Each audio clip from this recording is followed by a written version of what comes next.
Hello बंधु। तो आप सभी लोग का राकेश ऑनलाइन क्लास सीरियल के में स्वागत है। जैसा कि यह वीडियो नंबर पार्ट 2 है ना। पार्ट 1 में हम लोग 20 क्वेश्चन डिस्कस कर चुके हैं। चलिए बिना समय गंवाए हुए हम लोग एक बार रिवीजन स्टार्ट करते हैं। पहला प्रश्न है, हीलियम कैसा तत्व है? अक्रिय तत्व है।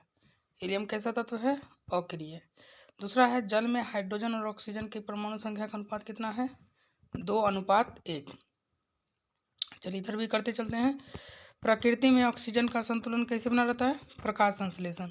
पौधों में श्वसन क्रिया के अंतर्गत एटीपी के टूटने से कितना? 30.5। आवर्त सारणी में कितने आवर्त? 7। मानव हृदय में कितने कोष्ठ? 4। सिलिकॉन क्या है? सिलिकॉन एक उपधातु। एकल बंध OH को क्या कहते हैं? एल्कोहल। मानव हृदय का औसत प्रकुंचन दाब 120। पौधों में वाष्पोत्सर्जन किस भाग में होता है? पत्ता। कृत्रिम वृक्क किन अपशिष्ट पदार्थों को बाहर निकालता है? नाइट्रोजन। हाइड्रा में प्रजनन किस विधि से होता है? मुकुलन। विद्युत फ्यूज किस सिद्धांत पर कार्य करता है? ऊष्मीय। किसी विद्युत कुंडली का प्रतिरोध ज्ञात करने यानी R बराबर होता है V/I।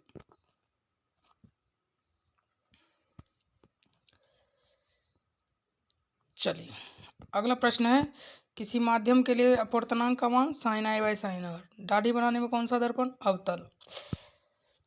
डायनमो में कौन सी प्रकार की धारा? दोनों धारा होती है, याद रखें। डेंगू उत्पन्न करने वाला मच्छर किस प्रकार के जल में पाया जाता है? सांप। स्पेक्ट्रम में किस रंग का झुकाव अधिक? अधिक बोलेगा तो बैगनी, कम बोलेगा तो लाल। कौन सा बायोगैस का स्रोत नहीं है? नाभिकीय ऊर्जा। चलिए ये रिवीजन करवा दिए। अब हम लोग स्टार्ट करते हैं क्वेश्चन नंबर 20 के आगे 21। चलिए क्वेश्चन नंबर 21 आपको क्लियरली दिख रहा होगा। 21 है, पाइरुवेट के विखंडन से कार्बन डाइऑक्साइड जल तथा ऊर्जा देता है और यह क्रिया कहाँ होती है? जब पाइरुवेट का विखंडन होता है ना तो कार्बन डाइऑक्साइड निकलती है और जल भी निकलती है और ऊर्जा भी निकलती है। कहता यह क्रिया होती कहाँ थी? यह क्रिया होती है माइटोकॉन्ड्रिया में। और माइटोकॉन्ड्रिया को ही हम लोग पावर हाउस ऑफ सेल कहते हैं। कोशिका का ऊर्जा गृह किसे कहते हैं? माइटोकॉन्ड्रिया को कहते हैं। ठीक है, चलिए अगला देखते हैं। जो कि जबकि हरित लवक जो होता है ये सिर्फ पेड़ पौधे में पाए जाते हैं। अगला है, निम्नलिखित में से कौन सा पदार्थ लेंस बनाने के लिए प्रयोग नहीं किया जाता है? यानी किस चीज का प्रयोग करके लेंस नहीं बनाया जा सकता है? तो मिट्टी से कभी भी लेंस नहीं बनाया जा सकता था, जो बनाया जा सकता है, नहीं तो लोग घर घर लेंस बना लेते हैं। किसी बिंब का वास्तविक प्रतिबिंब का समान आकार, देखिए कहता है कि कोई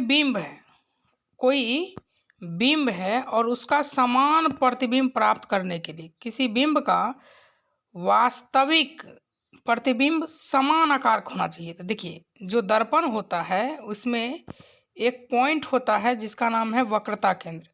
वक्रता केंद्र पर जहाँ वस्तु रखते हैं वहीं उसका प्रतिबिंब बनता है, वक्रता केंद्र। समान दृष्टि से वयस्क के लिए सुस्पष्ट दर्शन की अल्पतम दूरी कितनी होती है? तो 25 सेंटीमीटर होती है। चलिए क्वेश्चन नंबर 25। क्वेश्चन नंबर 25 है, लोहा की परमाणु संख्या कितनी है? बहुत आसान है। लोहा की परमाणु संख्या 26। कोई विलयन लाल लिटमस को नीला कर देता है। देखिए इसके लिए हम आपको ट्रिक बताते हैं। ट्रिक क्या बताएंगे, याद रखना है। अनिल नाम का व्यक्ति है, क्या कौन सा नाम का व्यक्ति है? अनिल नाम का व्यक्ति है जो छलनी से चाय छान रहा है।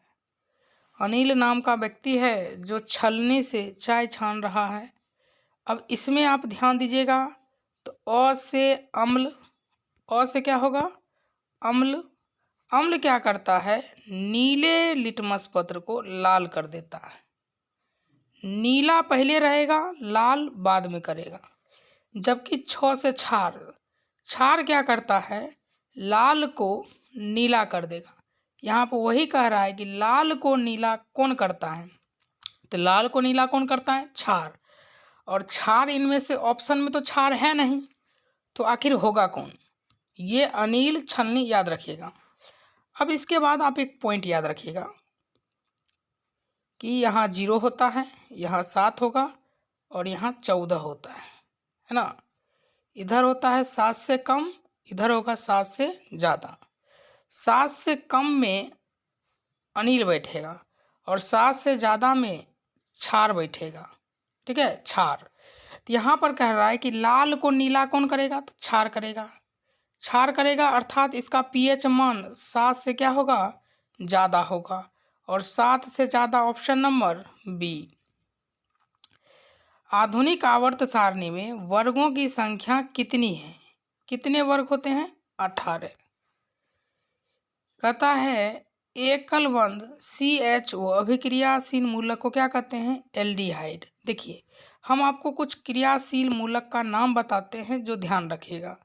पहला क्रियाशील मूलक का नाम है एकल बंध, आपको दिख रहा होगा, एकल बंध OH, जिसे हम अल्कोहल कहते हैं।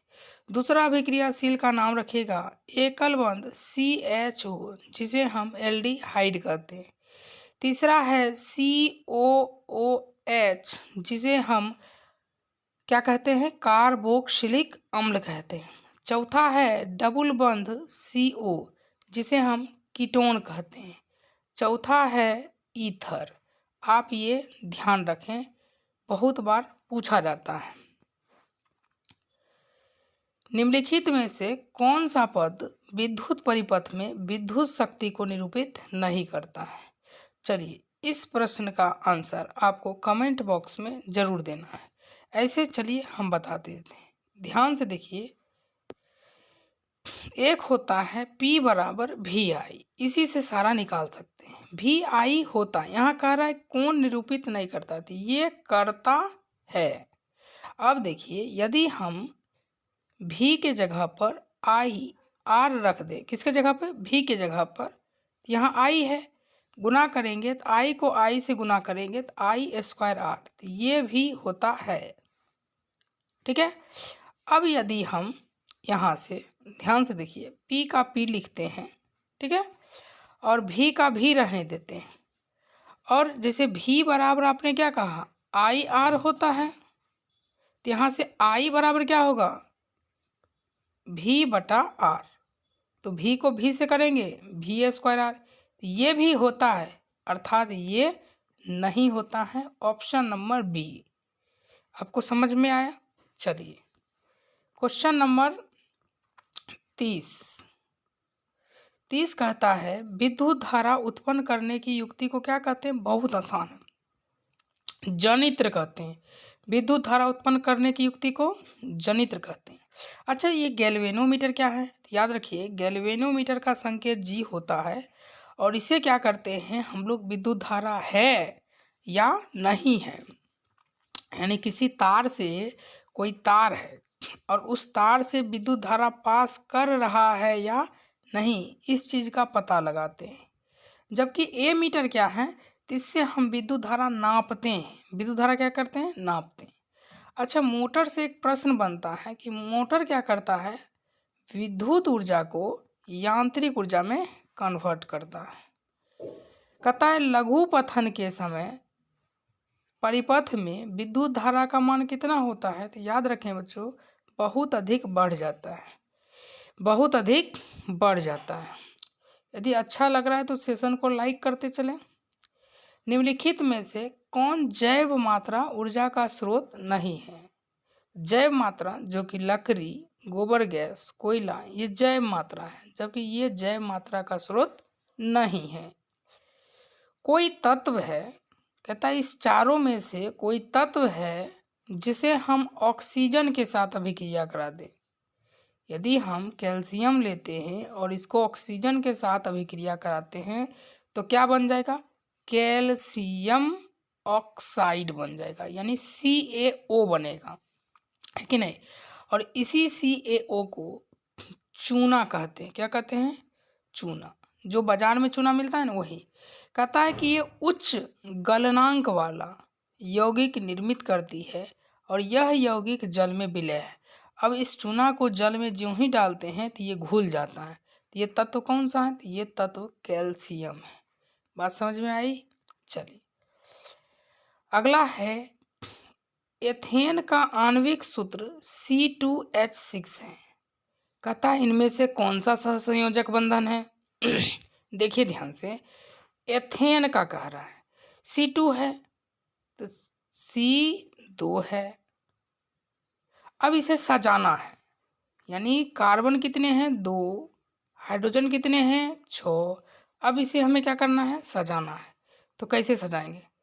सजना है मुझे, कार्बन के लिए कितने चाहिए? 4, है ना? 4 पुर गए? नहीं, सजना है मुझे। अब उम्मीद करते होंगे कि कार्बन देख रहे होंगे कि कार्बन सज गया, कार्बन को 4 चाहिए, 4 सज गया, सजना के लिए कंप्लीट हो गया। चलिए बाकी सब हाइड्रोजन बैठा दीजिए, hydrogen hydrogen hydrogen hydrogen hydrogen. देखिए ध्यान से, आपको सहसंयोजक ढूंढना है। सहसंयोजक देखिए इसी के साथ में सहसंयोजक हुआ तो ऐसी ऐसी संख्या देखिए 2, 3, 4, 5, 6 और एक बीच में 7। चलिए अब देखते हैं क्वेश्चन नंबर 35। 35 कहता है ओजोन के अणु में, देखिए ओजोन जो है इसका अणु सूत्र होता है O3। कहता है ऑक्सीजन के, हाँ ये O फॉर क्या होता है? ऑक्सीजन ही तो होता है। परमाणु की संख्या कितनी है? तो परमाणु कितना है? 3 है। परमाणु कितना है? 3। मनुष्य के वृक्क एक तंत्र का भाग है जो संबंधित किससे है? उत्सर्जन से। वृक्क को किडनी कहते हैं। क्या कहते हैं? किडनी। और किडनी से एक प्रश्न बनता है कि जो वृक्क है उस वृक्क की संरचनात्मक एवं क्रियात्मक इकाई को क्या कहते हैं? नेफ्रॉन कहते हैं। अगला वर्ड से हम लिख के लाएंगे, ध्यान रखिएगा। तो तंत्रिका कोशिका देखे होंगे, तंत्रिका कोशिका जो होती है, जैसे ये हो गई फर्स्ट तंत्रिका कोशिका, दूसरा इधर से, ये दोनों के बीच में जो खाली स्थान रहता है उसे क्या कहते हैं? सिनेप्स कहते हैं या सिनेप्टिक दरार कहते हैं। अगला है पराग कोश में क्या होते हैं? तो पराग कोश में पराग कण पाया जाता है। ऐसा करके पराग कोश होता है और पूछता है कि इस पराग कोश के अंदर में क्या भरा हुआ रहता है? सर ये तो लगता है कोई बर्फ हो गया। बिल्कुल हाँ, इसी बर्फ में छोटा छोटा पार्ट में क्या भरा रहता है? पराग कण रहता है। विकासीय दृष्टिकोण से हमारी किससे अधिक समानता है? तो हमारी सबसे अधिक जो होती है समानता चिंपैंजी से मिलती है। चलिए क्वेश्चन नंबर 40 आज का लास्ट प्रश्न होगा। मुकुलन द्वारा जनन किसमें होता है? ये अलैंगिक जनन है। कहता है यह किसमें होता है? ईस्ट में। मुकुलन द्वारा जनन जो होता है एक ईस्ट और दूसरा याद रखिए हाइड्रा में होता है। किसमें होता है? हाइड्रा में। चलिए तो कैसा लगा ज़रूर आप कमेंट करके बताएं। वीडियो को यदि अच्छा लग रहा है हेल्पफुल तो शेयर अवश्य करें।